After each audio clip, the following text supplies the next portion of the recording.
Pemirsa, selamat malam dan kita masih bertemu di podcast Kotak Kosong. Salam demokrasi, salam Kotak Kosong. Oke, kita sudah berbusa-busa berjalan bekerja dengan teman-teman yang sudah menjadi korban besar bagaimana upaya untuk memperjuangkan tegaknya demokrasi. Kita melihat para relawan, ada Mas Rudi, ada Mbak Diana, ada Mas Blawong, ada Pak Haryati, ada Mbak Wawan, dan semuanya itu sudah bergerak secara bersama-sama. Dan kita menemukan hal-hal yang menjadi praktek dari pelanggaran yang dilakukan oleh penyelenggara pelaksana dari pilkada ini. Namun kita akan bertanya secara langsung kepada Pak Haryadi. Kalau kemarin Pak Haryadi sudah melaporkan ke Bawaslu banyak temuan dan beberapa hal yang sudah ditemui. Nah, mungkin kita akan lebih angle yang mana? Ada pesan khusus nggak kepada KPU sebelum proses laporan sampean kepada Bawaslu itu ditindaklanjuti? Atau ada rambu-rambu? Kayaknya tidak ada yang berusaha untuk menegaskan, melakukan upaya untuk mempertegas posisi KPU itu tidak melakukan manipulasi dalam pelaksanaan pilkada. Monggo, Pak Haryati.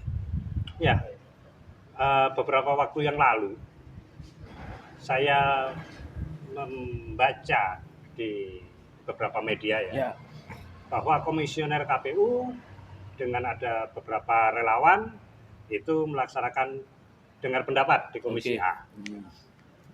Pada kesempatan itu, komisioner KPU di hadapan para awak media menyatakan bahwa kolom tidak bergambar atau kotak kosong itu bukan sebagai peserta pemilu.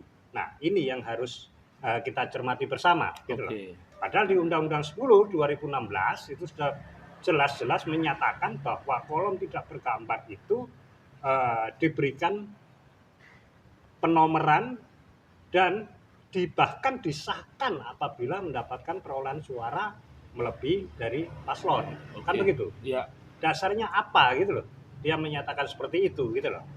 Nah, itu saja yang saya cermati. Dan pada kesempatan ini saya sudah menanyakan bolak-balik kepada komisioner KPU Tentang apa? sebagai warga negara kan, Ya, tentang apa itu? tentang statementnya komisioner KPU itu, Oke. gitu loh. Dasarnya apa dia berstatement seperti itu, menyatakan seperti itu. Nah, ini sudah sempat saya tanyakan sebagai warga negara yang baik kan. Ya, oke. Saya menanyakan seperti apa, Oke. karena jangan lupa komisioner KPU itu bayarannya itu teko dhewe, Cak. Oh iya, benar. Kita itu juragane mereka gitu. Betul, Kita berhak betul. menanyakan, Ya. kita berhak mendapatkan jawaban gitu. Tapi sama sekali tidak diindahkan gitu. Saya telepon baik-baik tidak diangkat, saya WA tidak dibalas dan begitu. Ya, ya, Nah, ya. ini mau jadi seperti apa? Kan indikasinya sudah condong terhadap paslon, begitu loh. Iya, Kalau iya, saya iya, iya. mencermati, begitu. Oke. Ada sikap tegas atau pernyataan tegas yang ingin disampaikan Pak Haryati karena sudah ditelepon nggak bisa, diajak komunikasi tidak bisa, klarifikasi tidak bisa. Apa yang akan dilakukan? Ya mosok senengane di demo sih. Nah. Awak dhewe iku sepegel lah. Kita kalau bisa itu, yuk duduk bersama, ayo audiensi seperti apa. Nah, kita mengadakan audiensi, kalau jawab dia tidak bisa jawab. Oke. Kan itu. Maka daripada kesempatan malam ini, Oke. saya tegaskan lagi kepada Komisioner KPU Kota Surabaya Ya. untuk mencabut statement Anda di media massa yang mana Anda menyatakan bahwa kolom tidak bergambar bukan sebagai peserta pemilu. Oke. Itu penting. Saya kasih waktu 3 kali 24 jam Anda untuk memberikan klarifikasi terhadap statement Anda tersebut. Oke. Dan saya ingatkan lagi, jangan bermain-main dengan rakyat. Karena kedaulatan rakyat di atas segala-galanya. Oke. Jangan sampai rakyat yang bergerak, begitu loh. Oke. Nah, kita jagalah Surabaya ini supaya bisa damai dan tentram dan Oke. lancar, kan begitu ya? Ya. Itu yang bisa saya sampaikan. Oke. Ada harapan khusus bahwa ketika tidak diindahkan dalam waktu 3 hari yang kita berikan waktu, karena ini ngomong kepentingan masyarakat sebagai warga yang baik, warga yang taat aturan, warga yang masih menghormati konstitusi. Jika pelaksana sendiri dalam waktu 3 hari tidak mengindahkan apa yang sudah menjadi kepentingan masyarakat Surabaya yang terwakili dan diwakili oleh panjenengan, apa yang akan dilakukan? Saya akan melakukan somasi secara terbuka kepada Komisioner KPU Kota Surabaya.